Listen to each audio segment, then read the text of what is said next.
Hi hello welcome back to our channel Kushal blogs. టేస్టీగా సింపుల్గా వంకాయ కర్రీ నేను ఎలా చేస్తానన్నది ఈ వీడియోలో చూపించబోతున్నాను.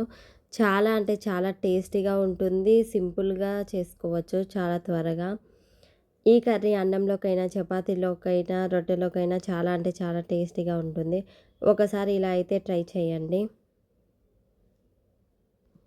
ఫస్ట్ అయితే ఒక బౌల్‌లో వాటర్ తీసుకొని అందులో కొద్దిగా పసుపు, అలాగే ఉప్పు యాడ్ చేసుకొని వంకాయలను చిన్న చిన్న ముక్కలుగా కట్ చేసుకొని ఇందులో వేసుకొని పెట్టుకోవాలి. ఇలా వంకాయలను పసుపు, ఉప్పు వాటర్‌లో వేసి పెట్టుకోవడం వల్ల వంకాయలు నల్లగా కాకుండా ఉంటాయి. తర్వాత స్టవ్ మీద ప్యాన్ పెట్టేసుకొని అందులో తగినంత ఆయిల్‌ని అయితే యాడ్ చేసుకోవాలి. ఆ ఆయిల్ హీట్ అయిన తర్వాత ఇందులో ఆవాలు, అలాగే కొద్దిగా జీలకర్ర, కొంచెం మినప్పప్పు, అలాగే కొద్దిగా శనగపప్పునైతే యాడ్ చేసుకోవాలి.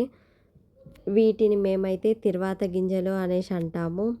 మీరేమంటారన్నది తప్పకుండా కామెంట్ చేయండి. తర్వాత ఇందులో ఒక 2 ఎండుమిర్చి, అలాగే కట్ చేసి పెట్టుకున్న ఆనియన్స్ ముక్కలు, అలాగే కొద్దిగా కరివేపాకు యాడ్ చేసుకొని కలుపుతూ ఫ్రై చేసుకోవాలి. ఇవి బాగా ఫ్రై అయిపోయిన తర్వాత ఇందులో టమాటో ముక్కలనైతే యాడ్ చేసుకోవాలి. టమాటో కూడా కలుపుతూ పూర్తిగా మగ్గే వరకు మగ్గించుకోవాలి.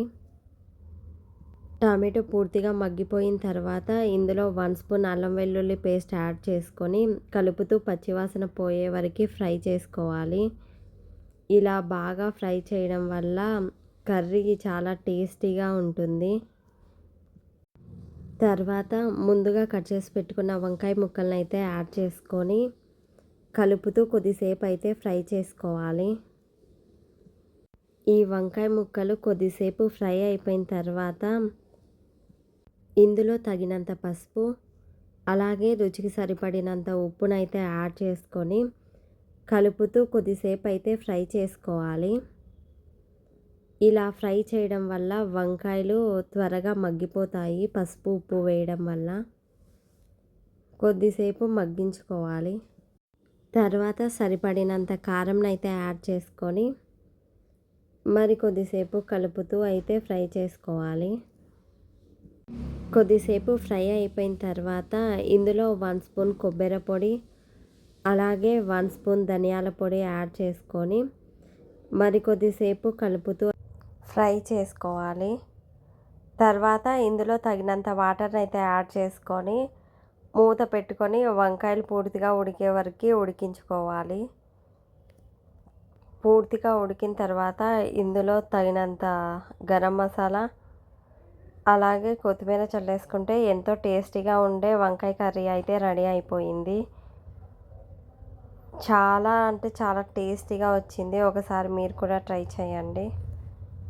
ఎలా వచ్చిందన్నది కామెంట్ చేయండి. ఈ వీడియో మీకు నచ్చింది అనుకుంటున్నాను. నచ్చితే లైక్ చేయండి, అలాగే మన ఛానల్ని సబ్స్క్రైబ్ చేసుకోండి. Thank you for watching. Bye.